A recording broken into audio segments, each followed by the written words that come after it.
So hello people, this is your channel CATV और आज इस रिविजनरी वीडियो में हम रिवाइज करने वाले हैं सेबी एक्ट 1992। तो देखो, ये पर्टिकुलर PDF है एंड इस पर्टिकुलर PDF में जो प्रोविजंस है, ये प्रोविजंस अराउंड 3 पेज में चार्ट फॉर्म में कवर हो गए और उसके बाद जो है वो Q&A है।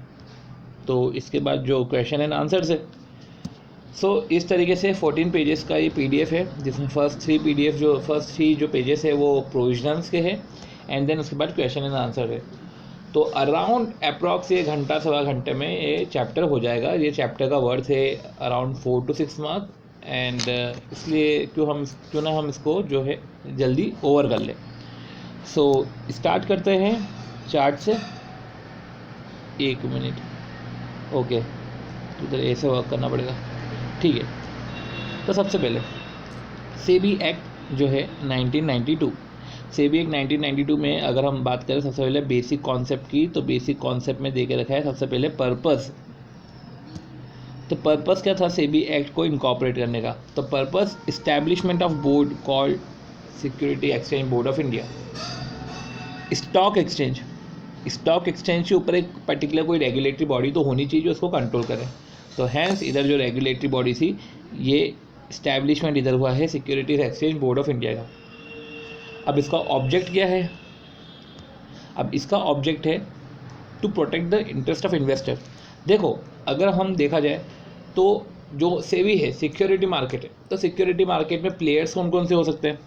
एक तो होगा हमारा पर्टिकुलर पीपल और पर्टिकुलर इंस्टीट्यूशन कौन कौन से हो सकती है, जैसे स्टॉक एक्सचेंज फिर आ सकता है सिक्योरिटीज़ को इशू करने वाले कंपनी, सिक्योरिटी में इन्वेस्ट करने वाले इन्वेस्टर और सिक्योरिटीज़ को डील करवाने वाले इंटरमीडियरी।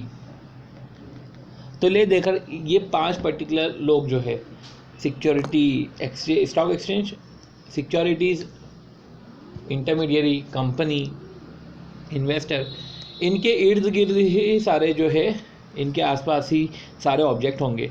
देखते हैं, protect the interest of investor, तो इन्वेस्टर के इंटरेस्ट को प्रोटेक्ट करना। Promote orderly and healthy growth of security market, अब सिक्योरिटी मार्केट का ऑर्डरली एंड हेल्दी ग्रोथ करना। फिर regulate security market and other incidental matters, और वही सिक्योरिटी मार्केट को रेगुलेट करना। तो प्रोटेक्ट, प्रमोट एंड रेगुलेट, तो प्रोटेक्ट, प्रमोट एंड रेगुलेट। फिर आती बात promote the fair dealing by issuer of securities and ensure a market place where they can raise fund at relatively low cost. तो एक ऐसा fair dealing में promote करना और ऐसा मार्केट प्लेस प्रोवाइड करना जहाँ से फंड रेज हो सके एट लो कॉस्ट।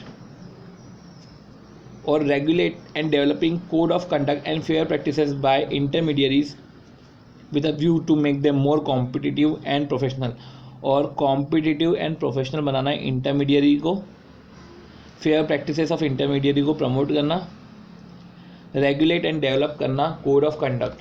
तो देखो, सिंपल सी बात है, अगर इधर हम बात करें तो जो पर्टिकुलर एडजेक्टिव्स इधर यूज़ हुए हैं, एक तो protect, promote and regulate. Protect करेंगे, प्रमोट करेंगे, रेगुलेट करेंगे। तो अगर देखा जाए तो इधर बात कर रहे हैं तो सिक्योरिटी मार्केट के ग्रोथ में प्रमोट करेंगे। सिक्योरिटी जिसको प्रमोट कर रहे हो उसको रेगुलेट भी तो करना पड़ेगा, तो उसको रेगुलेट भी करेंगे। फिर fair dealings, fair transactions, fair practices, इसको प्रमोट करेंगे। एक कोड ऑफ कंडक्ट डेवलप करना पड़ेगा, मॉनिटर करना पड़ेगा एक्टिविटीज़ को, ताकि जो एक्टिविटीज़ है वो प्रॉपरली हो रही है कि नहीं हो रही है। प्रोफेशनल को कॉम्पिटेंट बनाना पड़ेगा। ले देखिए, अगर ये सब चीज़ें करते हैं तब जाके एक पर्टिकुलर स्ट्रक्चर अच्छे से वर्क करता है। तो हमको ये सब ऑब्जेक्टिव है सेबी के भी। हैंस अब बात करें एस्टैब्लिशमेंट की, तो सेंट्रल गवर्नमेंट जो है नोटिफिकेशन इन ऑफिशियल गैजेट, वो इस्टेब्लिशमेंट क्रिएट करा था सेबी। HO इसका बॉम्बे में है और परपेचुअल सक्सेशन है, कॉमन सील है, ठीक है, इतना कुछ इंपॉर्टेंट नहीं है। कॉन्स्टिट्यूशन अगर देखा जाए तो कॉन्स्टिट्यूशन में क्या क्या है, कॉन्स्टिट्यूशन इसका थोड़ा सा देखने लायक है। कि सेबी के कॉन्स्टिट्यूशन में क्या है। इधर देखो, इधर बात हो रही है कॉन्स्टिट्यूशन की, इधर हमको 3-4 कॉन्स्टिट्यूशन की बात करनी पड़ेगी। एक तो सेबी का कॉन्स्टिट्यूशन, फिर एडजुडिकेटिंग अथॉरिटी में कोई कमिटीज़ बनती है उसका कॉन्स्टिट्यूशन, तो एक आता है सिलेक्शन कमेटी का कॉन्स्टिट्यूशन, और बाकी एडजुडिकेटिंग अथॉरिटी में आता है भैया अपना एओ आता है, नॉर्मल जो एओ है। फिर आ जाता है कि अपीलेट ट्रिब्यूनल आ जाता है। फिर वही आ जाती बात कि अपीलेट ट्रिब्यूनल के ऊपर सुप्रीम कोर्ट में अप्लाई करते हैं। तो ये सब बातें हैं, तो हो सकता है कि हमको ट्रिब्यूनल का कॉन्स्टिट्यूशन भी एक बार पढ़ना पड़े। तो ये 3 कॉन्स्टिट्यूशन हमको पढ़ने पड़ेंगे, सेबी, सिलेक्शन कमेटी और अपीलेट ट्रिब्यूनल के। सबसे पहले हम सेबी का कॉन्स्टिट्यूशन पढ़ते हैं। तो क्या बोला के रखा है कि कॉन्स्टिट्यूशन में कि सेबी में चेयरमैन तो होगा ही होगा, 2 ऑफिशियल्स होंगे सेंट्रल गवर्नमेंट के जिसको नॉलेज होगा फाइनेंशियल एंड एडमिनिस्ट्रेशन का। तो अगर ये बोले कि फिनेंशियल मिनिस्ट्री ऑफ फाइनेंस बोल सकते हैं, तो सेंट्रल गवर्नमेंट की मिनिस्ट्री ऑफ फाइनेंस में से, और मिनिस्ट्री ऑफ एडमिनिस्ट्रेशन, तो ministry of finance and administration से जो रहेंगे 2 ऑफिशियल रहेंगे, 2 मेंबर रहेंगे। एक मेंबर रहेगा जो वो आरबीआई का ऑफिशियल होगा, और 5 सन्ड्री अदर मेंबर रहेंगे जिसमें से एटलीस्ट 3 जो है वो होल टाइम मेंबर होने चाहिए। तो ये पर्सन जो है सेंट्रल गवर्नमेंट नॉमिनेट करेगी, अपॉइंट करेगी। अब ये जो पर्सन्स है, ये पर्सन्स के पास या तो देखो एक्सपीरियंस होना चाहिए प्रैक्टिकल, तो या तो एक्सपीरियंस होना चाहिए या तो एक उनके पास प्रोफेशनल नॉलेज होना चाहिए। तो एक्सपीरियंस हो एटलीस्ट 15 साल का, या प्रोफेशनल नॉलेज हो, दोनों कवर है, दोनों चलेगा, ठीक है। अब नॉलेज किस में हो, लॉ में हो, एडमिनिस्ट्रेशन में हो, इकोनॉमिक्स में हो, फाइनेंस में हो, अकाउंट्स में हो, इन सब की बात कर रहे थे। और ये कॉन्स्टिट्यूशन तो इधर ओवर हो गया। तो एक क्वेश्चन आया था इसमें यूनिवर्सिटी प्रोफेसर का। तो देखा जाए तो यूनिवर्सिटी प्रोफेसर को प्रैक्टिकल एक्सपीरियंस भी रहता है और नॉलेज भी रहता है, तो ये सब चीज़ें थी। अब इधर जो है प्रैक्टिकल एक्सपीरियंस में नंबर नहीं बता के रखे, जो मैंने बोला 15 साल, वो 15 साल ना एक्चुअली में एपिलेट ट्रिब्यूनल में आपको देखने को मिलेगा। इधर ऐसा कुछ भी नहीं है। तो इधर सिंपल सी बात है कि पर्सन की इंटीग्रिटी, एबिलिटी और स्टैंडिंग होनी चाहिए। तो इसलिए इसका निमोनिक बनाते हैं IAS। तो पर्सन में IAS होना चाहिए, ठीक है। इंटीग्रिटी, एबिलिटी और स्टैंडिंग होनी चाहिए, right. Having the professional experience, having the experience और स्पेशलाइज्ड नॉलेज इन सब पर्टिकुलर सब्जेक्ट में होना चाहिए। तो इस तरीके से चीज़ें थी। और इसमें अगर बात करें तो टर्म एंड टर्मिनेशन, हाँ, अगर टर्म और टर्मिनेशन की बात करें अब तो हमारा बेसिक कॉन्सेप्ट ओवर हुआ। अब term of office and condition of serve की बात करते हैं। तो टर्म की बात करें तो चेयरपर्सन होल टाइम मेंबर है, तो may hold office for a period of 5 years। गलत दे के रखा है जो 3 years दे के रखा है। मैं इसको एक बार और चेक कर लेता हूँ। May hold office for a period of 5 years and subject to maximum age limit पे सेट। मीन्स एक बात हुई थी, और इसमें रीअपॉइंटमेंट भी हो सकता है। तो एक क्वेश्चन आया था कि एक पर्सन है 60 साल का, उसको 3 साल के लिए अपॉइंट किया, और फिर क्या उसको रीअपॉइंट कर सकते हैं, और रीअपॉइंटमेंट करा 5 साल का। तो हम बोलेंगे कि आप इसको रीअपॉइंटमेंट तो कर सकते हो, पर रीअपॉइंटमेंट जो आप कर रहे हो वो सिर्फ 2 साल के लिए ही कर सकते हो, जो कि मैक्सिमम एज लिमिट का कैप भी है 65 years, ठीक है। फिर पार्ट टाइम मेंबर जो है वो 3 साल के लिए होल्ड कर सकते हैं without age limit. Central government किसी की भी सर्विसेज को टर्मिनेट कर सकता है, और कोई दूसरा पर्सन जो है वो अपने आप को रिलिंक्विश भी कर सकता है। तो सेंट्रल गवर्नमेंट रिमूव भी कर सकता है और पर्सन अपने आप को रिलिंक्विश भी कर सकता है। तो ऐसी चीज़ें हैं। बट ठीक है, अगर पर्सन अगर पर्सन है, वो पर्सन खुद अगर रिलिंक्विश कर रहा है तो उसको एटलीस्ट से 3 महीने का नोटिस देना पड़ेगा। तो अगर रिलिंक्विश कर रहा है बिफोर द एक्सपायरी, तो टर्म खत्म हुआ तो रिलिंक्विश नहीं बोलेंगे। रिलिंक्विश ये होता है कि अगर आपने एक्सपायरी ऑफ पीरियड के पहले ही अगर आपको जाना है, रिमूव होना है, तो उस केस में उसको बोलेंगे रिलिंक्विश। और रिलिंक्विश करना है तो आपको 3 महीने का एटलीस्ट नोटिस देना पड़ेगा। और सेंट्रल गवर्नमेंट भी टर्मिनेट कर सकती है। तो टर्मिनेट कर सकती है तो या तो वो आपको 3 महीने का नोटिस दे देगी, या तो 3 महीने का आपको अलाउंस दे देगी, ठीक है। तो central government can terminate the service of जो है चेयरपर्सन एंड और other members appointed other than own officials और ऑफ RBI। तो इधर जो बात कर रहे हैं वो चेयरपर्सन की बात कर रहे हैं, वो 5 मेंबर्स की बात कर रहे हैं। इधर जो भी बात कर रहे हैं इनकी बात कर रहे हैं गवर्नमेंट ऑफिशियल्स और आरबीआई ऑफिशियल्स की तो बातें नहीं कर रहे। रेजिग्नेशन की बात करी थी तो 3 महीने का आपको नोटिस देना पड़ेगा। अब रिमूवल जो है, अब एक रिमूवल की बात कर रहे हैं कि सेंट्रल गवर्नमेंट रिमूव कब कब कर सकती है। ठीक है, तो सेंट्रल गवर्नमेंट को राइट तो है टर्मिनेट करने के, एक्सपायरी के पहले टर्मिनेट कर दो, खुद से हो रहे हो तो रिलिंक्विश हो जाओ। पर इन सिचुएशन में तो सेंट्रल गवर्नमेंट रिमूव भी कर सकती है। तो रिमूवल के लिए बोल के रखा था कि रिमूव कब कर सकती है, तो उसके लिए एक निमोनिक था IUC, abusive, insolvent, unsound mind. ठीक है, और फिर C आता है कन्विक्शन। तो convicted for an offence involving which is in the opinion of central government involves a moral turpitude. तो आप कन्विक्टेड हो, ये 3 चीज़ें आती है, और या तो आपने अपनी पोजीशन को एब्यूज़ करा है, तो abuse his position and continuation the position, abuse his position, आपने अपनी पोजीशन को एब्यूज़ कराया है और अगर आप उस पोजीशन पे कंटिन्यू होते हो तो वो डेट्रीमेंटल टू पब्लिक इंटरेस्ट है। And before removing a member और chairperson he will be given a reasonable opportunity of being heard। तो बाकायदा reasonable opportunity of being heard होना चाहिए। तो इस पर्टिकुलर सिचुएशन में तो है, देखो इंसॉल्वेंट है, अनसाउंड है, मॉरल टर्पिट्यूड में अगर कन्विक्टेड है तो उस केस में reasonable opportunity of being heard नहीं भी दो तो चलेगा, बट इधर जो है reasonable opportunity of being heard आपको देनी पड़ेगी। फिर बात आती है तीसरे पार्ट की, तो meeting and audit of SEBI. तो मीटिंग तो किसी भी टाइम पे किसी भी प्लेस पे हो जाएगी। अब चेयरपर्सन प्रेजेंट नहीं है तो जो दूसरे पर्सन है वो ही जो है डिसाइड कर लेंगे, वो चूजन पर्सन, वो चूज्ड पर्सन जो होगा वो चेयरमैन हो जाएगा। अब member being director who as such director has an indirectly pecuniary interest. अब आपका पिक्यूनरी इंटरेस्ट है तो आप अपने इंटरेस्ट को सबसे पहले तो डिस्क्लोज कर दो और उसके डिसीजन मेकिंग में आप पार्ट नहीं कर सकते, आप मीटिंग में पार्टिसिपेट नहीं कर सकते, पर आप अपने इंटरेस्ट को डिस्क्लोज कर दो। और जो वैकेंसी होता है वो डिफेक्ट होता है कॉन्स्टिट्यूशन में वैकेंसी और डिफेक्ट कैसे हो सकता है कि भैया देखो अपॉइंटमेंट में है डिफेक्ट, या वैकेंसी है सेबी के अंदर, या इरेगुलरिटी ऑफ प्रोसीजर है, तो उस सिचुएशन में जो है आपका जो प्रोसीजर है वो इनवैलिडेट नहीं होगा, वो प्रोसीजर कंटिन्यू रहेगा। अब जो डिसीजन है इधर वो मेजॉरिटी के बेसिस पे होते हैं। अब अगर इक्वालिटी वोट्स होता है तो उस केस में चेयरपर्सन के पास एक कास्टिंग वोट है, और कास्टिंग वोट का अपन बोलते हैं सेकंड वोट।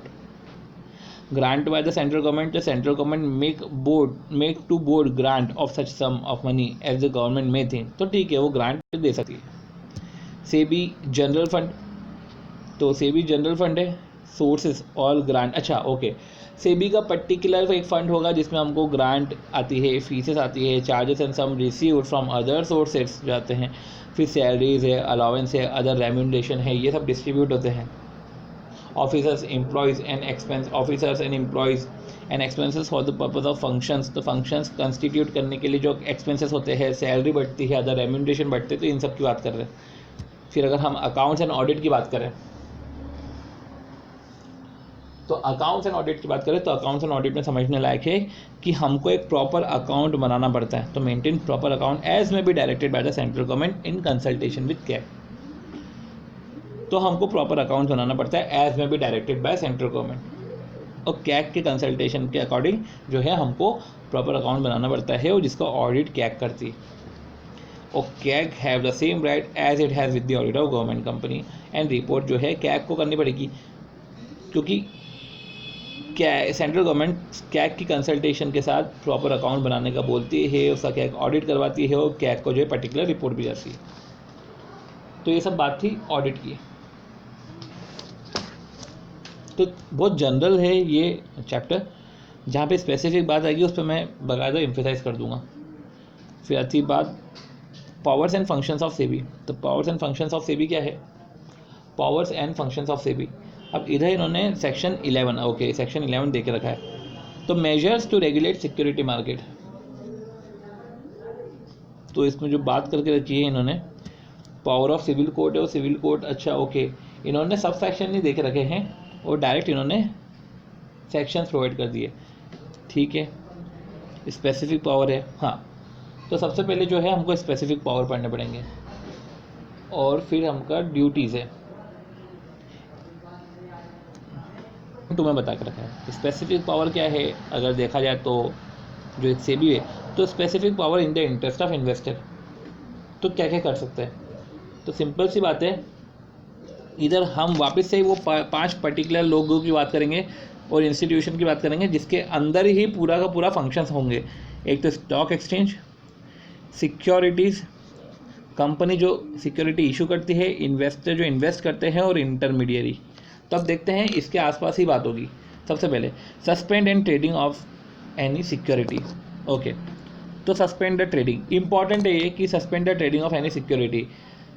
सेबी चाहे तो सिक्योरिटी की ट्रेडिंग को जो है सस्पेंड कर सकते हैं, तो स्पेसिफिक पावर है। Restrain the person from accessing the security market, जो नए पर्सन है उसको रिस्ट्रेन कर सकते हैं कि तुम सिक्योरिटी मार्केट में एक्सेस नहीं कर सकते, या जो एग्जिस्टिंग पर्सन है तो उसको प्रोहिबिट कर देगी। तो जो एग्जिस्टिंग पर्सन है उसको प्रोहिबिट कर देगी कि तुम डील नहीं कर सकते, और जो out of the security market है उसको तो एक्सेस करने से ही रोक देगी। फिर सस्पेंड कर सकती है ऑफिस बियरर को। क्या कर सकती है? सस्पेंड कर सकती है ऑफिस बियरर को। तो ऑफिस बियरर को जो है सस्पेंड किया जा सकता है, तो सेबी की जो ऑफिस बियरर उनको सस्पेंड कर सकती है।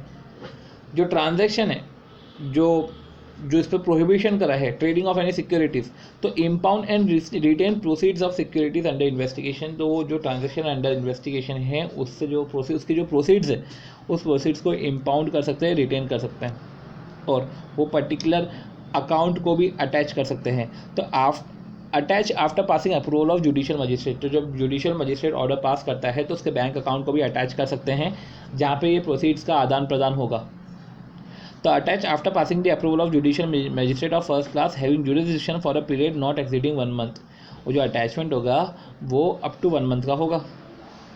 और असेट को भी अटैच कर सकती है, forming part of the transaction.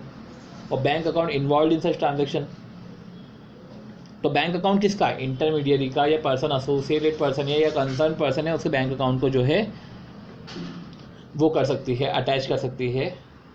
फिर इंटरमीडियरी को, डायरेक्ट एनी इंटरमीडियरी और any person not to dispose of और alienate any asset which is investigated, तो डायरेक्ट कर सकते हैं इंटरमीडियरी को कि तू अटैच जो एसेट उसको डिस्पोज नहीं करने का, या अटैच्ड है, ये जो एसेट है वो सब अटैच्ड है, तो नॉट टू डिस्पोज और एलिनेट an asset which is investigated.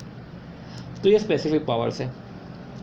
आप ट्रेडिंग रुकवा दो, आप अटैचमेंट कर दो, आप ट्रेडिंग रुकवा दिया आपने, भैया ट्रेड ही नहीं हो रहे, अटैचमेंट कर दिया आपने एसेट्स का, इंक्वायरी बिठा रहे हो, इन्वेस्टिगेशन चल रहा है, ऑफिस बियरर को आपने सस्पेंड कर दिया है, सिक्योरिटीज़ की ट्रेडिंग को आपने सस्पेंड कर दिया, सबका आपने ऑर्डर्स दे के किस तरीके से फंक्शंस करना है, एसेट को डिस्पोज नहीं करना है, डील नहीं करना है एसेट को क्योंकि अटैचमेंट करके रखा हुआ है, पर्सन को एक्सेस करने से रोक रहे हो, या जो एग्जिस्टिंग पर्सन है उसको ट्रांजैक्ट करने से रोक रहे हो।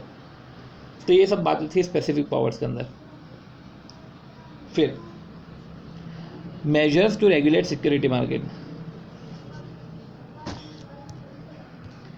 जो सेबी को लग रहा है कि ऐसा करना चाहिए वो करेगी। बाकी जो जनरली अगर सिक्योरिटी मार्केट को मेरे को अगर रेगुलेट करना है तो सेबी क्या क्या मेजर्स लेती है, तो वही सब 5 लोग आ जाएंगे। सबसे पहले अगर स्टॉक एक्सचेंज की बात करें तो उसके बिजनेस को रेगुलेट करना, स्टॉक ब्रोकर है तो स्टॉक ब्रोकर को रेगुलेट करना। तो स्टॉक ब्रोकर की बात करो मतलब मैं सारे इंटरमीडियरीज की बात कर रहा हूँ। इंटरमीडियरीज में स्टॉक ब्रोकर के साथ कौन कौन आते हैं? स्टॉक ब्रोकर के साथ आ सकते हैं शेयर ट्रांसफर एजेंट आ सकते हैं, पोर्टफोलियो मैनेजर आ सकते हैं, अंडरराइटर आ सकते हैं। तो इन सबको रेगुलेट करना। Depositories, custodian, foreign institutional investor, credit rating agencies, इन सब का भी रोल होता है, इनको भी रेगुलेट कर सकते हैं। फिर जो है इन्वेस्टर को एजुकेट कर सकते हैं, इंटरमीडियरीज को ट्रेन कर सकते हैं, सिक्योरिटीज़ जो ट्रेडिंग इन सिक्योरिटीज़ उसको प्रोहिबिट कर सकते हैं, अगर इनसाइडर ट्रेडिंग लग रही हो तो प्रोहिबिट कर सकते हैं इनसाइडर ट्रेडिंग, प्रोहिबिट कर सकते हैं fraudulent and unfair trade practices. तो ये सब चीज़ें कर सकते हैं। इंफॉर्मेशन कलेक्ट कर सकते हैं, इंस्पेक्शन इंक्वायरी इन्वेस्टिगेशन कर सकते हैं, प्रमोट कर सकते हैं IEPF, तो IEPF को प्रमोट कर सकते हैं। तो promoting investor education and protection fund, तो इन्वेस्टर एजुकेशन प्रोटेक्शन फंड तो बनेगा ही बनेगा, इन्वेस्टर के एजुकेशन को, इन्वेस्टर के प्रोटेक्शन के लिए हम प्रमोट कर सकते हैं।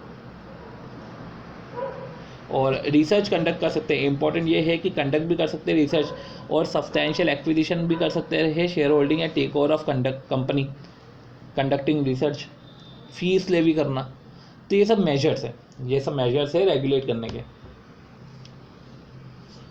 तो हमने क्या पढ़ा भैया, हमने ये पढ़ा कि जो स्टॉक एक्सचेंज है, स्टॉक एक्सचेंज के बिजनेस को रेगुलेट करना, रेगुलेट इंटरमीडिएट्स को करना, फिर सारे जो आपको नाम याद आते हैं वो सब लिख देना, फिर जो है सिक्योरिटीज़ की ट्रेडिंग को प्रोहिबिट कर देना, इनसाइडर ट्रेडिंग हो रही है या फ्रॉडुलेंट और अनफेयर ट्रेड प्रैक्टिसेस चल रहे हैं तो इन्फॉर्मेशन कलेक्ट करना, इंस्पेक्शन इंक्वायरी इन्वेस्टिगेशन करना उस इंटरमीडियरीज का, ट्रेडिंग इन सिक्योरिटीज़ का या स्टॉक एक्सचेंज का, ये सब भी आप कर सकते हो। फिर बात आती है कि रिसर्च कंडक्ट कर सकते हो, फीस लेवी कर सकते हो, सेल्फ रेगुलेटरी ऑर्गेनाइजेशन को रेगुलेट कर सकते हो, प्रमोट कर सकते हो इन्वेस्टर एजुकेशन को। तो ये थोड़ा सा बिहेवियरल जो है चीज़ें, ये भी चीज़ें आप जो है इसके साथ ऐड ऑन कर सकते हो। फिर सिविल कोड की पावर है, तो वो तो सिविल कोड का पावर पता ही है हमको, issuing commission, examining any person on oath, production of books of account, और फिर बात आती है कि समन करना, इंस्पेक्शन करना, कॉल करना इन्फॉर्मेशन। तो ये सब सिविल कोड के पावर्स है, ये जो हमने जो पढ़ के रखे। स्पेसिफिक पावर्स हमने पढ़ लिया है in the interest of investor, कि in the interest of investor से भी ये कर सकती है। और अटैचमेंट की जब पर्टिकुलर बात करी थी, तो prohibit a power to prohibit issue of prospectus. अब इधर क्या बोल के रखा है कि इधर हमने बात करी कि इधर इंस्पेक्शन की बात इधर कहीं नहीं है, ओके आगे आ जाएगी बात। Power to prohibit issue of prospectus, तो क्या बोल के रखा है कि अगर matter relating to issue of capital है, तो matter relating to issue of capital है, तो उसने पर्टिकुलर बता के रखा है सेबी ने बाय नोटिफिकेशन या बाय रेगुलेशन की बात करें तो बाय रेगुलेशन उन्होंने जो है ए में बाय रेगुलेशन है, बी में बाय स्पेशल ऑर्डर है। तो किस तरीके से आपको जब शेयर कैपिटल के लिए जब आप इशू करने के लिए प्रॉस्पेक्टस देते हो किसी को, तो किस तरीके से किस मैनर में क्या क्या चीज़ें डिस्क्लोज होनी चाहिए, और ये बता के रखा है रेगुलेशन में। अब सेंट्रल गवर्नमेंट कभी चाहे तो स्पेशल ऑर्डर के थ्रू प्रोहिबिट कर सकती है कंपनी को फ्रॉम इशूइंग प्रॉस्पेक्टस या ऑफर डॉक्यूमेंट और any advert soliciting money from public. तो क्या कर सकती है प्रॉस्पेक्टस के थ्रू, वो प्रॉस्पेक्टस के थ्रू जो है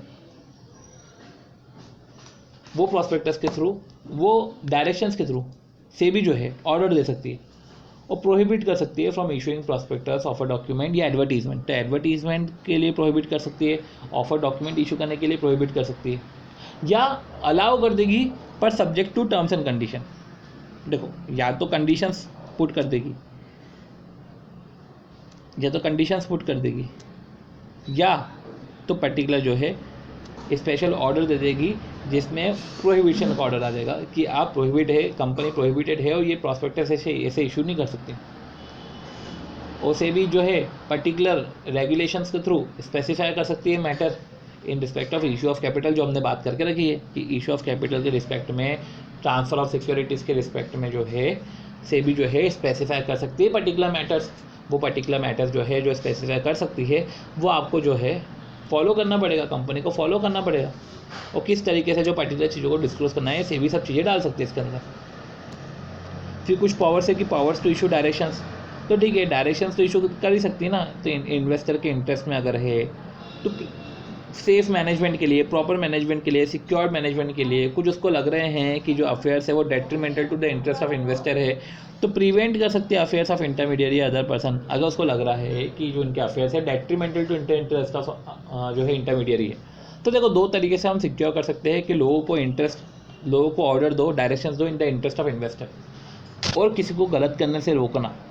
तो वो दोनों चीज़ें इधर कवर है कि क्या बोलना चाह रहे हैं कि इंटरेस्ट ऑफ इन्वेस्टर, कि in the interest of investor के इंटरेस्ट में आप डायरेक्शन दो, जो सिक्योरिटी मार्केट के डेवलपमेंट के रिस्पेक्ट में डायरेक्शन दो, और अगर उसको कुछ लग रहा है कि अफेयर्स जो है वो detrimental to the interest of जो है इन्वेस्टर है, तो उस केस में क्या है कि उसको प्रिवेंट कर दो अगर वो detrimental to the interest of intermediate. ठीक है, फिर पावर टू इन्वेस्टिगेट की बात आ रही है, तो पावर टू इन्वेस्टिगेट में क्या है कि सेंट्रल गवर्नमेंट से भी जो है इन्वेस्टिगेट भी कर सकती है। ठीक है,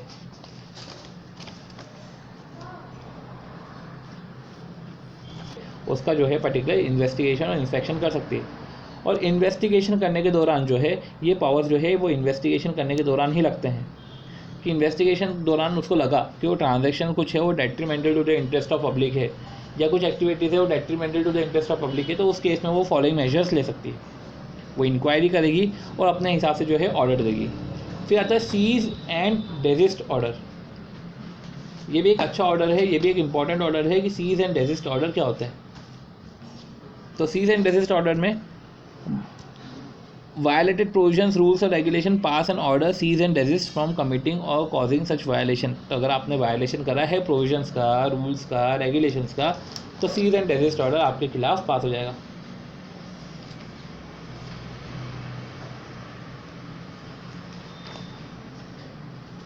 और फिर अगर बात करें no such order in respect of any listed public company या public company unless reasonable ground to believe. अब रीजनेबल ग्राउंड टू बिलीव क्या है?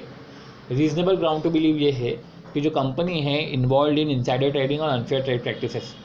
तो ये नोट्स को पढ़ने के बाद हमको समझ में क्या आ रहा है कि इन्होंने क्या किया है कि पूरा कंटेंट एक जगह करने के चक्कर में जो है प्रॉपर से इन्होंने चीज़ों को बताया नहीं है। तो जो मेरे नोट्स बने हुए पर्टिकुलर नोट्स में प्रॉपर चीज़ें दे के रखिए। कुछ मेरे को ऐड ऑन करना है, मैं इसमें ऐड ऑन करा है, और मैं ट्राई करता हूँ कि मेरे को और कहीं दूसरी तरीके से प्रॉपर नोट्स मिल जाए ताकि प्रॉपर चीज़ें डिलीवर हो जाए। वैसे अभी भी डिलीवर हो रही है, बट चीज़ें कभी प्रिंटेड होती है तो प्रिंटेड का एक अपना ही वो नज़र में आता है तो वो प्रॉपर ईजिली ग्रैस्प होता है। सो इधर हम बात कर रहे हैं सीज एंड डेजिस्ट ऑर्डर की बात कर दी, and power to make regulation and delegate. तो बाय नोटिफिकेशन जो है, अब ये ए में बोला है बाय नोटिफिकेशन और बी में बोला है बाय ऑर्डर। तो नोटिफिकेशन के थ्रू जो है बता सकते हैं कि मीटिंग का टाइम और प्लेस क्या होगा, किस तरीके से जब आप शेयर कैपिटल इशू करते हो तो मैटर क्या पुट ऑन होने चाहिए, और किस कंडीशन पे आप ये जो है certificate of registration has been issued. तो सर्टिफिकेट ऑफ रजिस्ट्रेशन से भी इशू करती है, तो किस कंडीशन पे आप इशू कर सकते हैं। Terms and condition of service of employees, ये सब बातें थी। और जो है जनरल एंड स्पेशल ऑर्डर से पावर एंड फंक्शन बता सकती है टू एनी मेंबर और ऑफिसर ऑफ द बोर्ड। तो इस तरीके से जो है सेबी ने बाकायदा जो है सेबी के इतने सारे पावर्स है। तो अगर हम ब्रीफ में देखें तो अभी हमने पढ़ा भैया इंपॉर्टेंट क्या है इसमें। इंपॉर्टेंट ये है कि हमने जो पढ़ा अभी कॉन्स्टिट्यूशन पढ़ा, हमने ऑब्जेक्ट पढ़ा, इस्टेब्लिशमेंट के बारे में हमने पढ़ा, फिर हमने कॉन्स्टिट्यूशन पढ़ा। कॉन्स्टिट्यूशन में फिर वो हमने रिमूवल का पढ़ा, रिलिंक्विश का पढ़ा, टर्मिनेशन का पढ़ा। फिर इधर एक और था IUC एब्यूजिव। फिर जो है हमने मीटिंग के बारे में पढ़ा, सेंट्रल गवर्नमेंट के फंड के बारे में पढ़ा, अकाउंट्स और ऑडिट के बारे में पढ़ा। फिर जब सेंट्रल गवर्नमेंट की पावर्स की बात आती है तो पावर्स में हमको समझना पड़ेगा कि भैया जो सबसे पहले ड्यूटीज़ है वो ड्यूटीज़ है कि जो पर्टिकुलर ऑब्जेक्टिव है वो ही सेंट्रल गवर्नमेंट की ड्यूटीज़ है। अब फिर सेंट्रल गवर्नमेंट के पास स्पेसिफिक पावर्स भी है। स्पेसिफिक पावर्स है in the interest of investor, कि जब आप इन्वेस्टिगेशन करते हो और आपको कुछ ऐसा लग रहा है कि इन्वेस्टर का इंटरेस्ट अफेक्ट हो रहा है या सिक्योरिटी मार्केट का इंटरेस्ट अफेक्ट हो रहा है, डिपॉजिटर्स का इंटरेस्ट अफेक्ट हो रहा है, तो आप ऐसे जो है ये मेजर्स ले सकते हो कि क्या क्या आप कर सकते हैं इन्वेस्टिगेशन के बाद। और रेगुलेट करने के लिए आपको कुछ ना कुछ तो करना पड़ता है, मेजर्स आपको लेने पड़ते हैं। तो रेगुलेट करने के लिए कुछ ना कुछ आपको मेजर्स लेने पड़ते हैं। ये पर्टिकुलर मेजर्स देके रखें कि प्रमोट करना, रेगुलेट। तो सिंपल से बात है, प्रोटेक्ट, प्रमोट एंड रेगुलेट, ये तीन वर्ड तो बहुत ही एक इम्पॉर्टेंट है। प्रोटेक्ट, प्रमोट, रेगुलेट, डेवलपमेंट, ये सब चीज़ें हैं। Establishment of code of conduct, establishment, तो ये सब चीज़ें की बात करी इधर। फिर बोला है कि इंस्पेक्शन कर सकते हो, इंक्वायरी कर सकते हो, सिविल कोर्ट के पावर आपको दे के रखे हैं।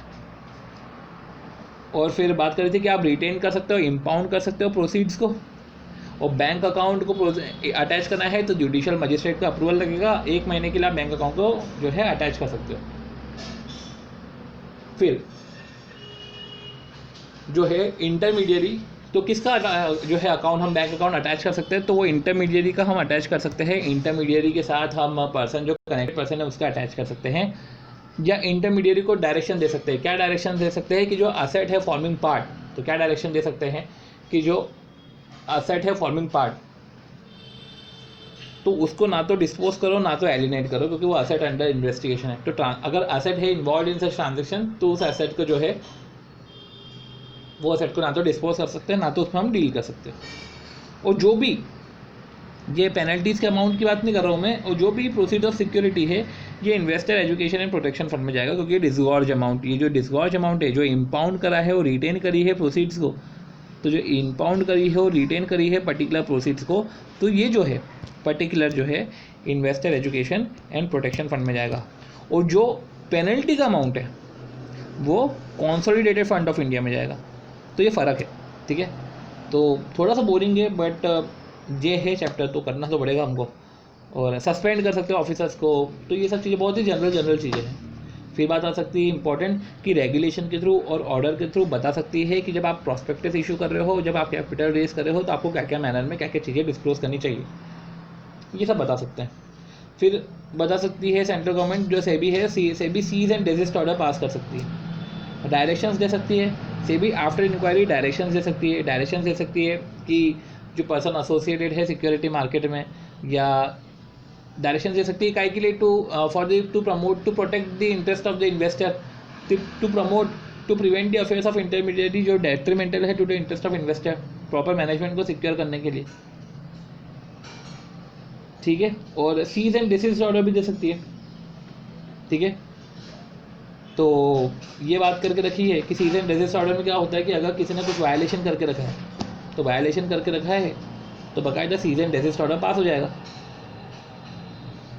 और फिर जो सिविल कोर्ट की पावर है कि एग्जामिन कर सकती है एनी पर्सन को ऑन ओथ, और समन कर सकती है, इशूइंग कमीशन कर सकती है, इंस्पेक्शन कर सकती है बुक्स रिकॉर्ड्स एंड डॉक्यूमेंट्स का, कस्टडी में ले सकती है। तो अगर सीजर के अगर कुछ प्रोविजंस आगे आते हैं तो हम इधर सीजर की बात फिर नहीं करेंगे, देखते हैं सीजर के प्रोविजन कुछ आगे आ रहे हैं कि नहीं आ रहे। ओके हाँ, तो इधर सीजर की बात नहीं आई है, तो सीजर में यही बात बोल के रखी है कि आप जो है books record and other document को आप सीज कर सकते हो। तो मैं इधर लिख लेता हूँ। सबसे पहले मैं इसके फॉन्ट को छोटा कर देता हूँ, 8 अराउंड कर देता हूँ। Seizure, seizure of books record register document और register for 6 months, then after it has to be written, right? ये है। फिर बात आती है कि इन्वेस्टिगेशन के दौरान जो है कन्फिस्केशन भी कर सकते हैं। ये बात है सीजर की। ओके,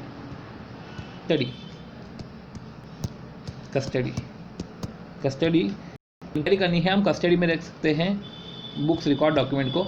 पर अगर हमको बुक्स रिकॉर्ड डॉक्यूमेंट सीज करने, तो seize of books registered document record, because जो है सीज इसलिए कर रहा हूँ क्योंकि ये likely to be secreted, altered, mutilated, falsified, to ये था सैड FM, तो secreted, altered, destroyed, falsified, mutilated, then books and record document and other record registered जो है kept with SEBI until conclusion of investigation।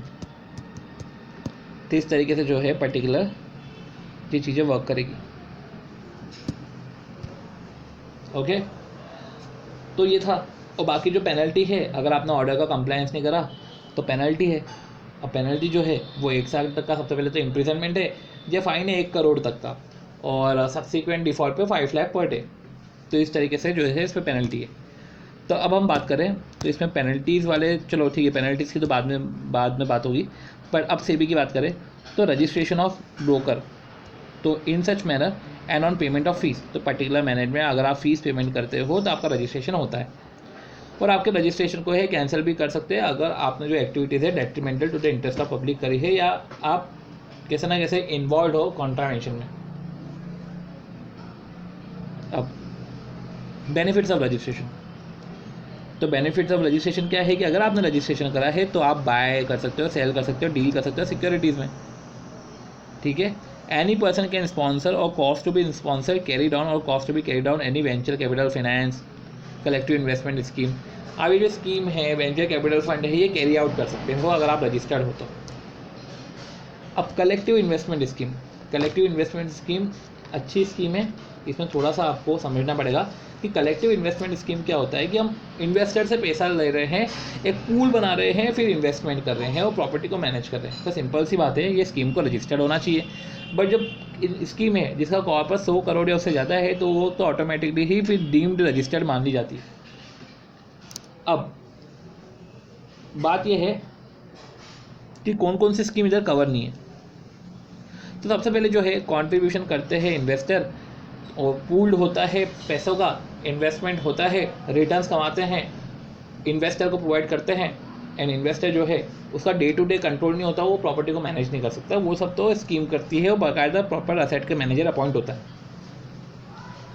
अब point आती है कि exclude, इस स्कीम में क्या क्या स्कीम कवर नहीं है। एक्सक्लूजन, कोऑपरेटिव सोसाइटी, तो कोऑपरेटिव सोसाइटी का अगर स्कीम हो, अरेंजमेंट हो तो एक्सक्लूड है। एनबीएफसी के डिपॉजिट, अगर एनबीएफसी कोई डिपॉजिट ले रही तो उसको कलेक्टिव इन्वेस्टमेंट स्कीम में एक्सक्लूड है वो। इंश्योरेंस कॉन्ट्रैक्ट है, पीएफ इंश्योरेंस की स्कीम है, deposit by the Nidhi company है, डिपॉजिट अगर एक्सेप्ट कर रही है कंपनी या निधि कंपनी कर रही है, चिट बिजनेस हो रहा है, कॉन्ट्रीब्यूशन जो है मेड अंदर म्यूचुअल फंड की बात कर रहे हैं, डिपॉजिट अगर एक्सेप्ट कर रही है एनबीएफसी, कोऑपरेटिव सोसाइटी।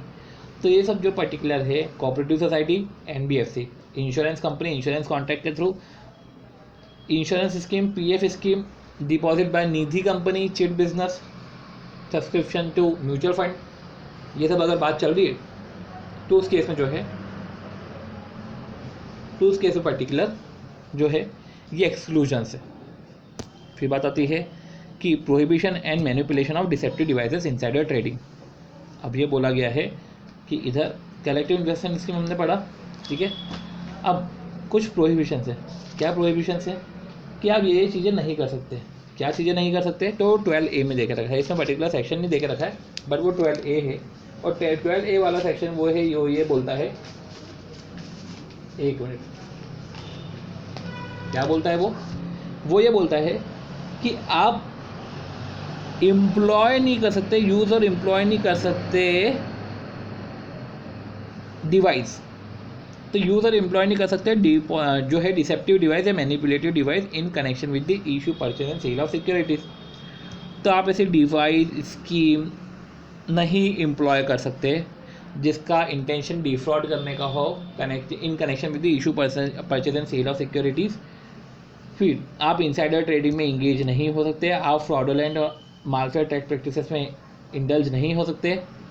प्रोहिबिट करके रखा है to deal in securities based on non public information और on the base of communication of non public information. तो कोई सी सेंसिटिव इन्फॉर्मेशन है, नॉन पब्लिक इंफॉर्मेशन है, उसके बेसिस पे जो है आप डील नहीं कर सकते। Prohibit to deal in securities on basis of non public information और कम्युनिकेशन ऑफ जो है नॉन पब्लिक इंफॉर्मेशन। और प्रोहिबिट टू एक्वायर और control over company by shares. तो प्रोहिबिट टू एक्वायर और control over company by shares. तो prohibit to acquire और control over company, तो प्रोहिबिट है टू एक्वायर और control over the company by shares. तो आप ऐसा है कि अगर आपने जो है शेयर्स के थ्रू कंट्रोल करके रखा हुआ है तो उसमें एक प्रोहिबिशन दे के रखा है। तो सबसे पहले हमने क्या पढ़ा कि आप डिसेप्टिव डिवाइस और मैनिपुलेटिव डिवाइस जो है यूज़र एम्प्लॉय नहीं कर सकते, आप जो है पर्टिकुलर स्कीम डिवाइस और जो है आर्टिफाइस को डिफ्रॉड नहीं कर सकते in connection with the issue, purchase and sale. Insider trading में आप इंगेज नहीं हो सकते। Prohibit to engage in any practice which operate as fraud on any person. तो prohibit to engage in any practice, आप किसी प्रैक्टिस में engage नहीं हो सकते विच ऑपरेट एज फ्रॉड, आप इस सिक्योरिटी में डील नहीं कर सकते on the basis of non public information. Prohibit to acquire and control over company by shares. तो प्रोहिबिशन है टू एक्वायर और control over company by shares, कि शेयर्स के थ्रू आप कंपनी को एक्वायर नहीं कर सकते। और such prohibition is in connection with the dealing of securities. अब ये सिंपल सी बात है, सारे जो प्रोविजन है in connection with the issue, purchase and sale of securities है। और ये क्यों प्रोहिबिशन लगा रहे हैं, ये पर्टिकुलर प्रोविजन क्यों लगा रहे हैं, ये प्रोहिबिशन इसलिए लगा रहा है to prevent contravention, defraud, malpractices, fraudulent unfair trade practices, insider trading, इन सबको प्रिवेंट करने के लिए ये सब एक्टिविटीज़ कर रहे हैं in connection with the issue, purchase and sale of securities. फिर सेंट्रल गवर्नमेंट जो है डायरेक्शन दे सकती है time to time on question of policy for the performance of function अपने व्यूज़ को एक्सप्रेस कर सकती है। और decision of central government whether a question is one of policy of और नॉट शैल बी फाइनल।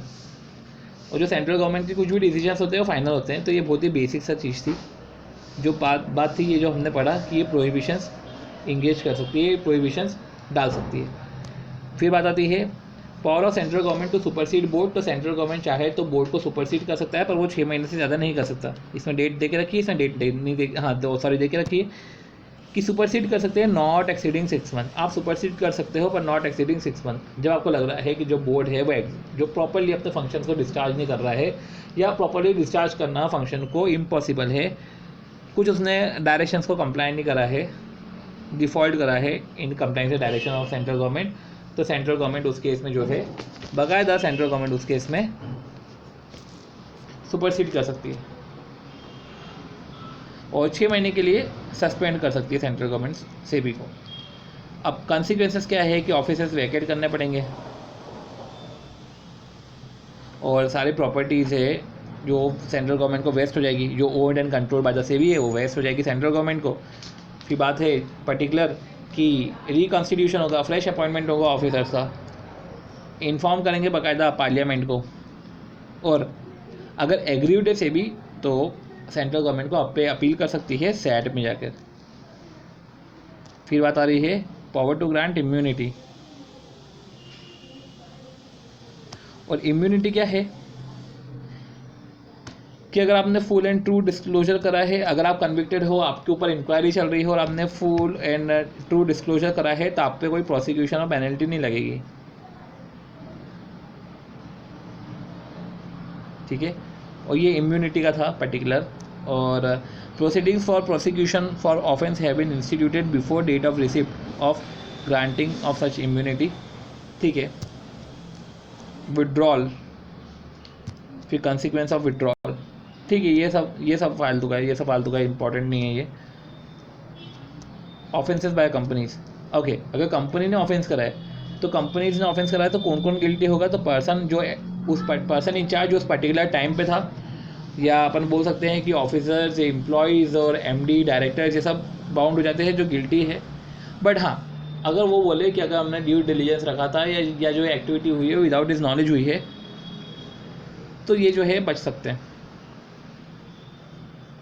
और वो डायरेक्टर और ऑफिसर भी लायबल होंगे जिसके कंसेंट और कन्वीनियंस पे, कन्वीनियंस मतलब सीक्रेटली आपने कोई सा इलीगल एक्ट करा है, तो उस केस में जो है आप लायबल हो जाओगे,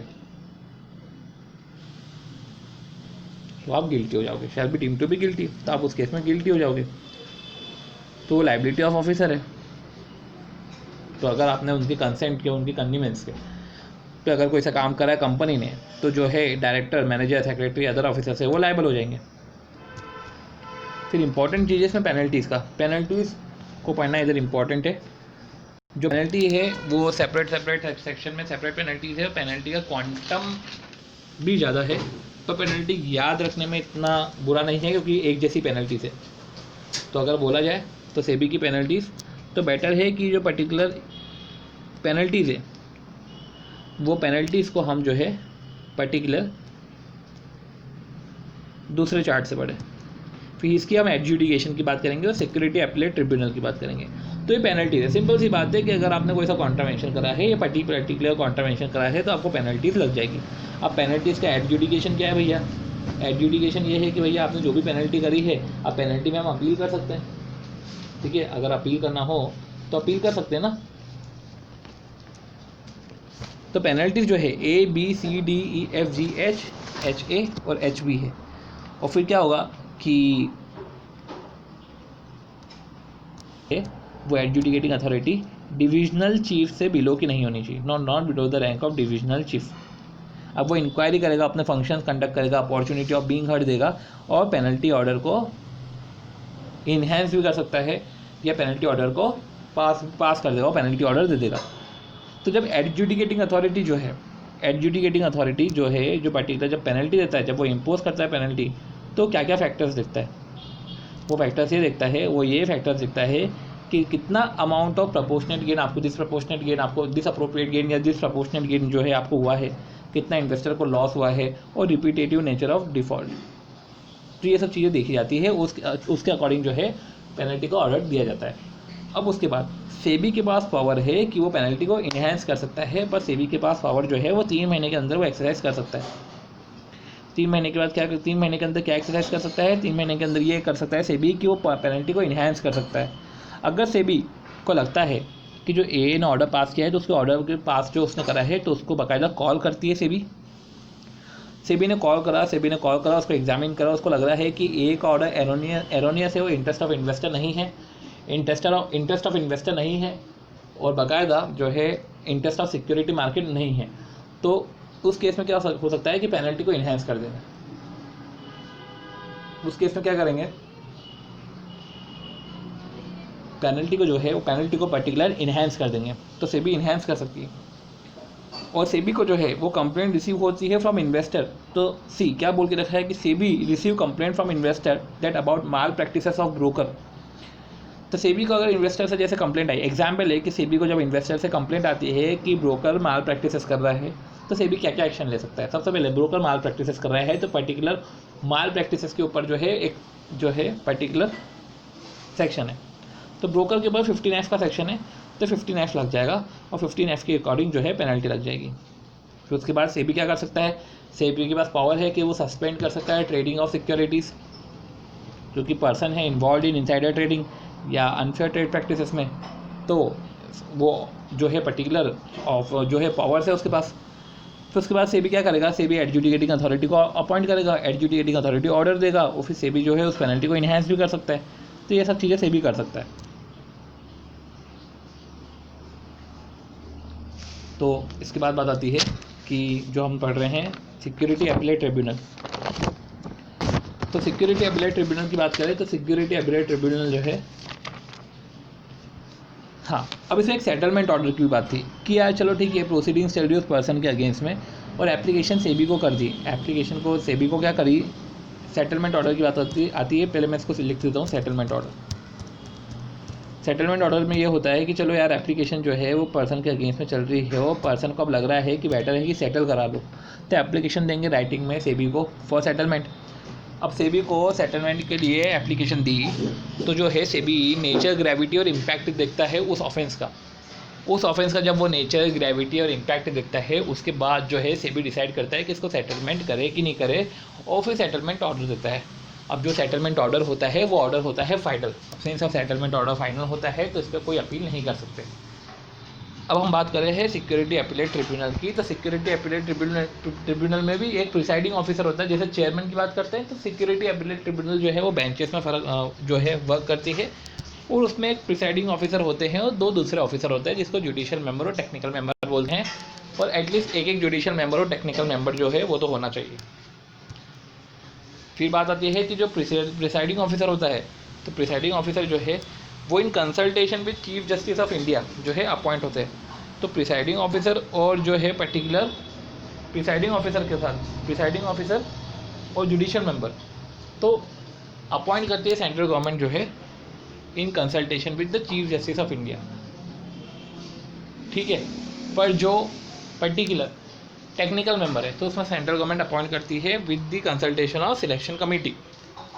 इनका टेन्योर भी रहता है जो पर्टिकुलर वो 5 साल का रहता है और 5 साल का टेन्योर रहता है, पर इसमें जो रहता है इनकी एज लिमिट होती है 70 साल। जो हमने सेबी के केस में पढ़ा था 65 साल। अब जो प्रिसाइडिंग ऑफिसर्स होते हैं वो प्रिसाइडिंग ऑफिसर वो कौन हो सकते हैं?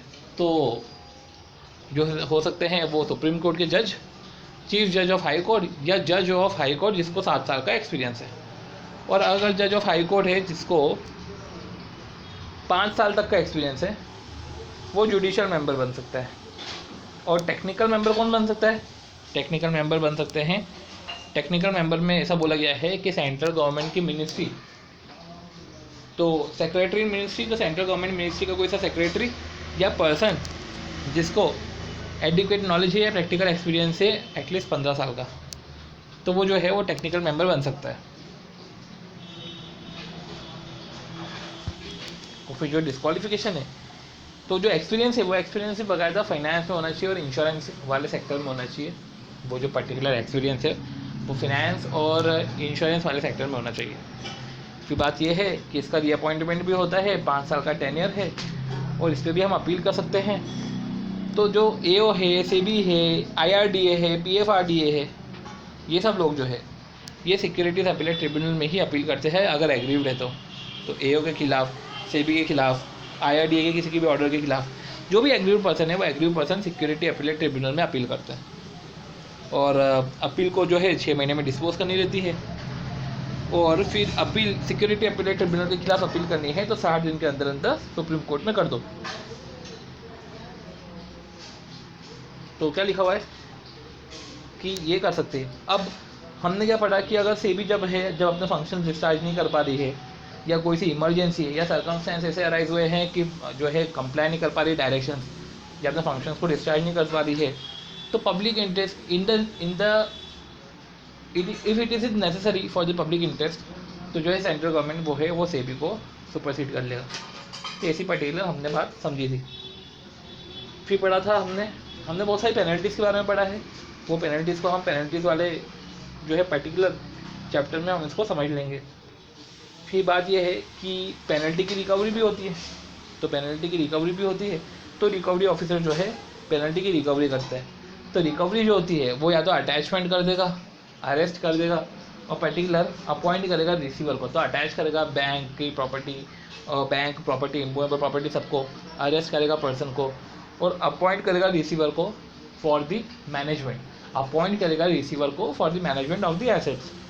तो अगर आपने पेनल्टी पे नहीं करी, डायरेक्शंस कंप्लाई नहीं कर रहे हो, और डिस्गॉर्जमेंट ऑर्डर के डायरेक्शंस कंप्लाई नहीं कर रहे, या फीस पे नहीं कर रहे हो, तो उस केस में, और जो कंपनी है, जब कंपनी गिल्टी होती है तो कंपनी तो कॉन्ट्रावेंशन होता ही होता है, पर्सन इंचार्ज भी घेरे में आता है, पर्सन इंचार्ज भी लायबल होता है फॉरेन ऑफेंस। फिर मैनेजर, सेक्रेटरी और डायरेक्टर है, तो मैनेजर, सेक्रेटरी और डायरेक्टर है बाकायदा, अगर उनका कंसेंट है, उनका नेग्लिजेंस है, या उनके कॉन्निवेंस में अगर एग्जीक्यूशन हुआ है, कंपनी ने करा है, तो वो भी गिल्टी में आते हैं। फिर हमने बात करी थी कि कंपाउंडिंग है, तो जो कंपाउंडिंग है वो अपीलेट ट्रिब्यूनल जो है, सिक्योरिटी अपीलेट ट्रिब्यूनल बाकायदा जो है ऑफेंसेस की कंपाउंडिंग भी कर सकता है। तो कंपाउंडिंग जो है वो compounding before the institution of the prosecution हो सकता है, आफ्टर प्रोसिक्यूशन हो सकता है, या during the institution of prosecution हो सकता है। तो ये सब चीज़ें थी। फिर हम जो पेनल्टीज़ है वो हम पेनल्टीज़ को स्टडी करेंगे। सेबी जो है बाकायदा सेटलमेंट ऑर्डर जो है दे सकती है, सिक्योरिटी अपीलेट ट्रिब्यूनल जो है वो कंपाउंडिंग का ऑफर दे सकती है, और एडजुडिकेटिंग ऑफिसर के ऑर्डर, या सेबी के ऑर्डर, या IRDA के ऑर्डर, PFRDA के ऑर्डर से अगर आप एग्रीड हो तो आप अपीलेट ट्रिब्यूनल में जा सकते हो 45 दिन में, और आपको फिर सुप्रीम कोर्ट में जाना पड़ेगा 60 दिन के अंदर अंदर।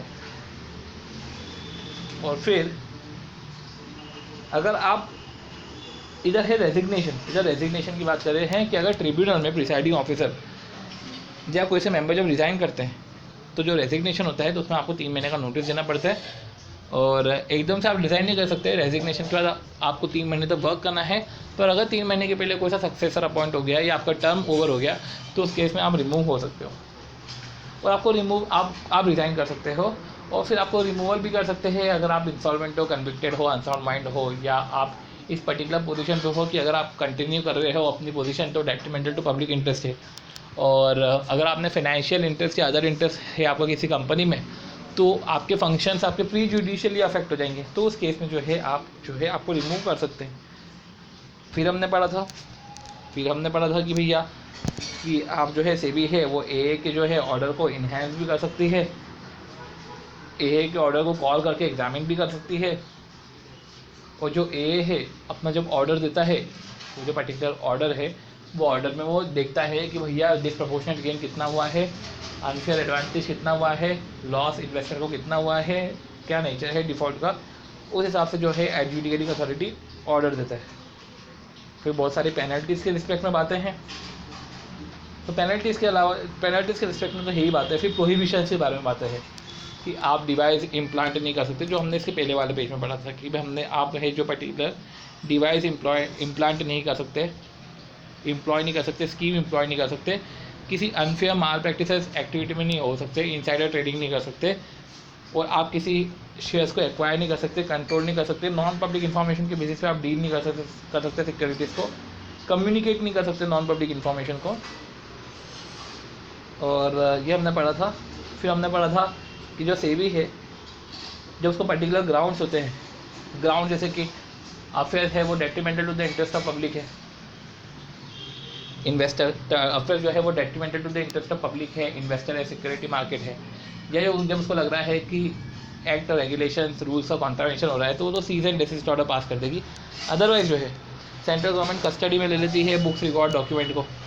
तो सेंट्रल गवर्नमेंट बाकायदा कस्टडी में लेती है बुक्स रिकॉर्ड डॉक्यूमेंट को 6 महीने के लिए। Take notes while examining any person on oath. फिर जब अगर उसको इन्वेस्टिगेट करना है तो वो सीज कर सकते हैं। उसको लगता है कि अगर जो है पेपर्स जो है सीक्रेट हो जाएंगे, सैड एफ हो जाएगा, अल्टर हो जाएगा, डिस्ट्रॉय हो जाएगा, वो म्यूटिलेटेड हो जाएगा, फॉल्सिफाइड हो जाएगा, तो उस केस में जो है सीजर हो जाता है। अब सीजर जो है वो जल्दी कंक्लूजन ऑफ इन्वेस्टिगेशन देता है।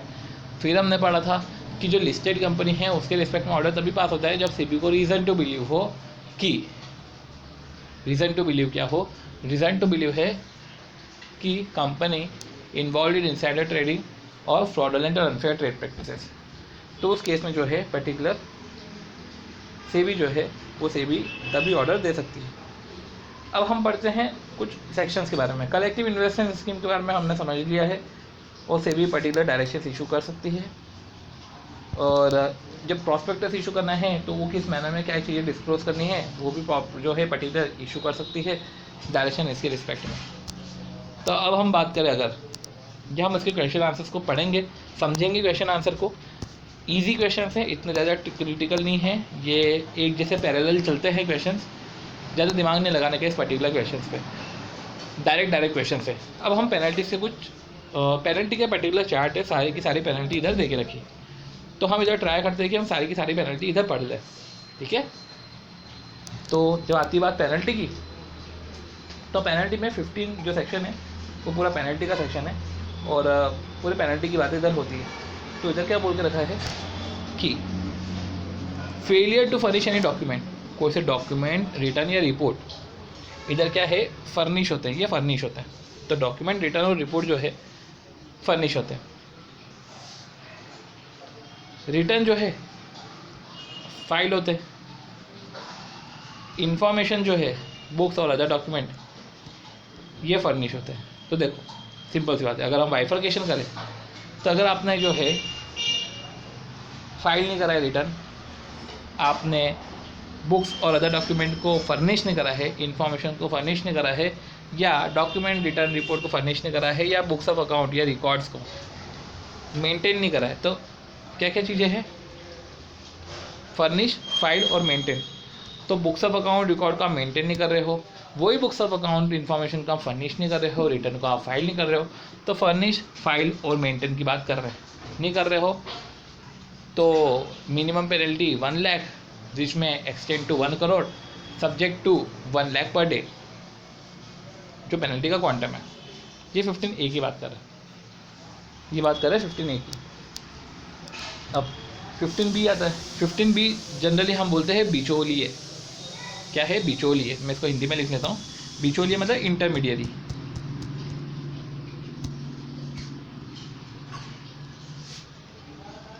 तो क्या बोलना चाह रहे हैं,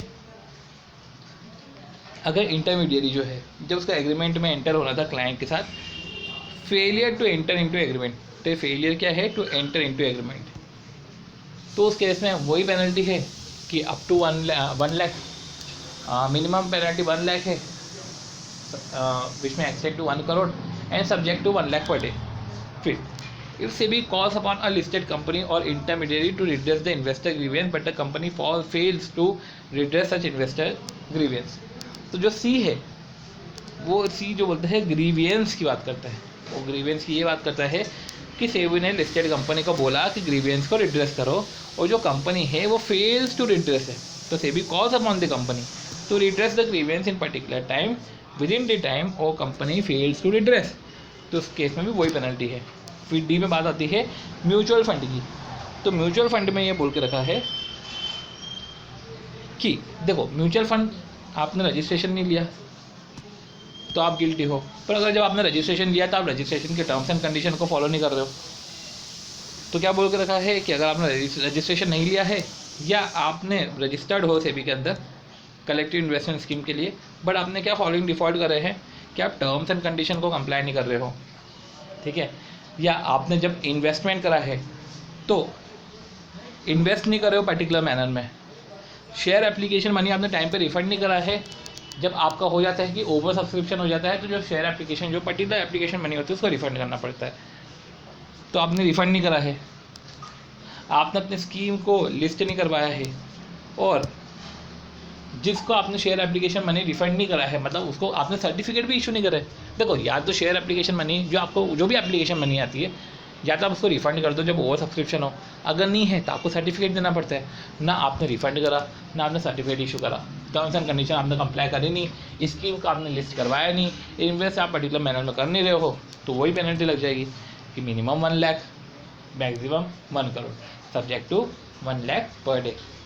फिर बात आती है 15E, तो असेट मैनेजमेंट कंपनी के रिस्पेक्ट में बात करके रखिए 15E में, ठीक है। तो अगर असेट मैनेजमेंट कंपनी जो है म्यूचुअल फंड की असेट मैनेजमेंट कंपनी होती है ना, अगर वो कंप्लाई नहीं कर रही है गाइडलाइंस के एक्टिविटीज़ का, तो इधर ये है एफ में स्टॉक ब्रोकर की बात करें और एफ में समझना पड़ेगा, ये 3 की बात करें और एफ में नई पेनल्टी है, ये तीनों रजिस्टर्ड स्टॉक ब्रोकर की बात करें। जब आप जो है fails to deliver any security और fails to make payment of the amount due to investor, तो जब आप सिक्योरिटी डिलीवर नहीं कर पा रहे हो, क्या बोला गया है, जब आप सिक्योरिटी डिलीवर नहीं कर पा रहे हो और fail to make payment of the amount due to investor,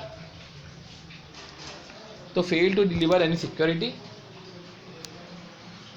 तो fail to deliver any security तो क्या बोल के रखा है कि जब आपने सिक्योरिटी डिलीवर नहीं करी और fail to make an amount due to investor, तो हम अगर बात करें 15F की, तो 15F में जो है अगर आपने सिक्योरिटी डिलीवर नहीं करी, क्या स्टॉक ब्रोकर हो आपको सिक्योरिटी डिलीवर करनी चाहिए और जो अमाउंट है अमाउंट ड्यू वो इन्वेस्टर को पे करना चाहिए। अगर आप इन चीज़ों में फेल्स हो रहे हो तो आप पे पेनल्टी लग जाएगी। आपने अगर सिक्योरिटी डिलीवर नहीं करी या आपने अमाउंट ड्यू का पेमेंट नहीं करा तो बाकायदा आप जो है गिल्टी हो और आपको 1 lakh minimum 1 lakh maximum 1 crore subject to 1 lakh per day. और फिर इम्पॉर्टेंट ये है कि जब आपने एक्सेस ब्रोकरेज चार्ज कर रहे हो या आपने कॉन्ट्रैक्ट नोट इशू नहीं करे, तो जब आपने कॉन्ट्रैक्ट नोट इशू नहीं करे और या जब आप एक्सेस ब्रोकरेज को चार्ज कर रहे हो, तो जब आप एक्सेस ब्रोकरेज को चार्ज कर रहे हो और जब आपने कॉन्ट्रैक्ट नोट इशू नहीं करे हैं, तो जब आपने एक्सेस ब्रोकरेज को चार्ज कर रहे हो और जब आपने कॉन्ट्रैक्ट नोट इशू नहीं करे हैं, तो उस केस में जो है वो मिनिमम है 1 लाख, तो इधर मैक्सिमम 1 करोड़ नहीं है, मैक्सिमम क्या है 5 times of the amount of the contract note which was issued. तो कॉन्ट्रैक्ट नोट है तो 5 times of amount of which contract note was issued by that broker या 5 times the amount the excess brokerage charge. तो जो access brokerage charge है, तो access brokerage charge है उसका 5 टाइम्स, तो of the amount of excess brokerage charge उसका 5 time, और अगर आपने कॉन्ट्रैक्ट नोट इशू नहीं करा तो 5 times of the amount of contract note. तो इस केस में हमने जो पर्टिकुलर बात करी, फिर जी की बात आती है और जी में थोड़ा सा जी भी इजी है। जी क्या बोलना चाह रहा है, जी क्या है पेनल्टी फॉर इनसाइडर ट्रेडिंग। तो जी क्या बोलना चाह रहा है, where insider deals in securities of a body corporate listed in on any stock exchange on the basis of unpublished price sensitive information. क्या बोल रहा है कि जब इनसाइडर डील करता है सिक्योरिटी में body corporate on any stock exchange listed on any stock exchange on the basis of unpublished price sensitive information, तो ये बोलना ये चाह रहा है कि अगर जो है डील कर रहे हो सिक्योरिटी में, सिंपल सी बात है, क्या कर रहे हो आप, डील कर रहे हो सिक्योरिटी में या कम्युनिकेट कर रहे हो, या आप सिक्योरिटीज़ में डील कर रहे हो या आप कम्युनिकेट कर रहे हो प्राइस सेंसिटिव इन्फॉर्मेशन, तो आप सिक्योरिटीज़ में डील कर रहे हो या आप सिक्योरिटीज़ जो है प्राइस सेंसिटिव इन्फॉर्मेशन कम्युनिकेट कर रहे हो। तो आप या तो अगर आप खुद डील कर रहे हो of any body corporate listed on any stock exchange on the basis of any unpublish price sensitive information, अगर कोई एक इंसाइडर है, वो इंसाइडर डील कर रहा है सिक्योरिटी में, तो बॉडी कॉर्पोरेट की सिक्योरिटी हो सकती है जो लिस्टेड है स्टॉक एक्सचेंज में, कोई अनपब्लिश प्राइस सेंसिटिव इन्फॉर्मेशन की बेसिस पे डील कर रही है। या उसने डील नहीं करा पर उसने जो है प्राइस सेंसिटिव इन्फॉर्मेशन को कम्युनिकेट कर दिया। अब accept in the ordinary course of business, कभी कभी ऑर्डिनरी कोर्स ऑफ बिजनेस में आपको कम्युनिकेट करना पड़ जाता है, तो जब ऑर्डिनरी कोर्स में करा है तो कोई दिक्कत नहीं चले, पर इसके अलावा अगर आप कम्युनिकेट कर रहे हो अनपब्लिश प्राइस सेंसिटिव इन्फॉर्मेशन, तो उस केस में तो जो है आप गिल्टी हो। या आपने खुद ने डील नहीं करा पर आपने काउंसिल करा और प्रोक्योर करा किसी के बिहाफ पे, तो काउंसिल और procure for any other person, तो फॉर एनी अदर पर्सन आपने डील करा सिक्योरिटीज़ में, तो आपने नहीं डील करा, आपने कम्युनिकेट करा कि या आपने किसी पर्सन के बिहाफ पे डील करा, तो जो है on the basis of unpublish price sensitive information, तो उस केस में आप जो है गिल्टी हो। अब पॉइंट ये है कि इनसाइडर का मतलब क्या होता है। तो इनसाइडर का मतलब क्या होता है, तो इनसाइडर का मतलब बोला जाता है पर्सन कनेक्टेड या deemed to be connected with company. तो पर्सन जो कनेक्टेड है या deem to be connected with company है और जिसके पास एक्सेस है अनपब्लिश प्राइस सेंसिटिव इन्फॉर्मेशन का। अब जब बात आती है कि पर्सन कनेक्टेड या deem to be connected with company है जिसके पास एक्सेस है प्राइस सेंसिटिव इन्फॉर्मेशन का, तो प्राइस सेंसिटिव इन्फॉर्मेशन का मतलब क्या होता है। तो कौन कौन सी इन्फॉर्मेशन प्राइस सेंसिटिव इन्फॉर्मेशन होती है, तो प्राइस सेंसिटिव इन्फॉर्मेशन, तो प्राइस सेंसिटिव इन्फॉर्मेशन कौन कौन सी हो सकती है, जैसे कि मर्जर एंड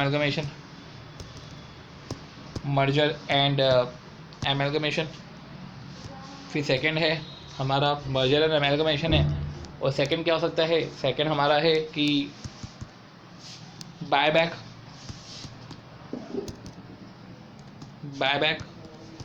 या इशू ऑफ सिक्योरिटीज। तो ए से मर्जर एमलगमेशन हो गया, सी से बायबैक और इशू ऑफ सिक्योरिटीज हो गया। फिर significant change in the accounting policies, ये सी से हो गया,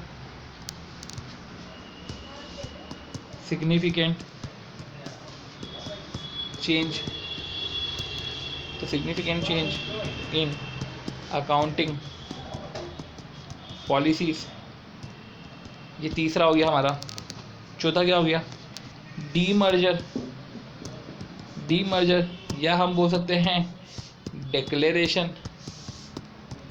ऑफ डिविडेंड, या हम बोल सकते हैं डाइवेस्टमेंट प्लान्स। फिर पांचवा हो गया ई हो सकता है expansion plans, expansion of undertaking. तो इस तरीके से बातचीत थी। फिर ABCDE एफ होता है फिनेंशियल रिजल्ट। तो ABCDEF करके था चीज़ें, तो फिनेंशियल रिजल्ट जो है ये सब चीज़ें थी। तो ये जो है ये प्राइस सेंसिटिव इन्फॉर्मेशन होती है। इसको मैं शॉर्टन कर देता हूँ,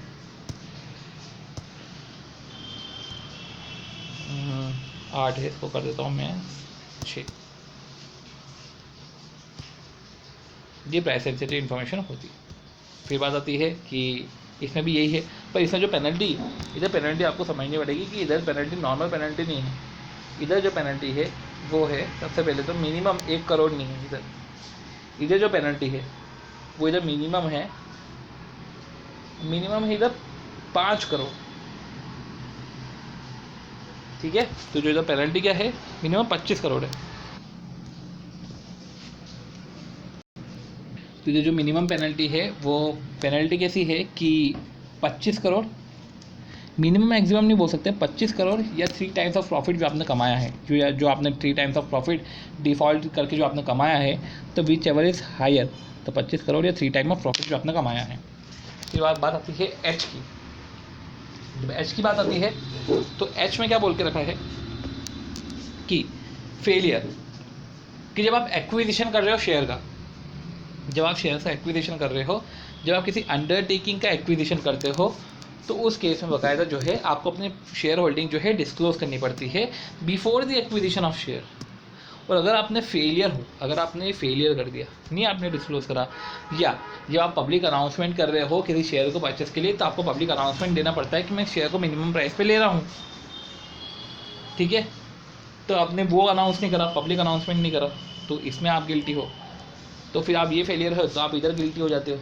या आपने पब्लिक ऑफर नहीं दिया,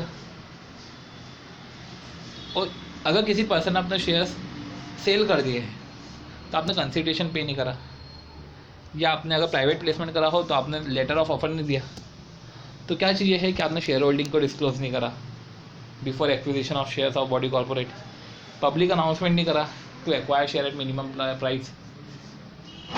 अगर आप जब private to make a private placement by sending offer letter of offer, बाकायदा जो है आप लेटर ऑफ ऑफर देते हो कंसर्न कंपनी को, शेयर होल्डर्स को, अगर आपने लेटर ऑफ ऑफर नहीं दिया, पर अगर लेटर ऑफ ऑफर दिया है, सब बेच भी दिए हैं, अगर आपने पैसे नहीं दिए हैं, तो इसमें भी जो पेनल्टी है वो हायर ऑफ है। हायर ऑफ क्या है, 25 करोड़ या 3 टाइम ऑफ प्रॉफिट जो आपने कमाया है। तो ये सब चीज़ें थी। तो हायर ऑफ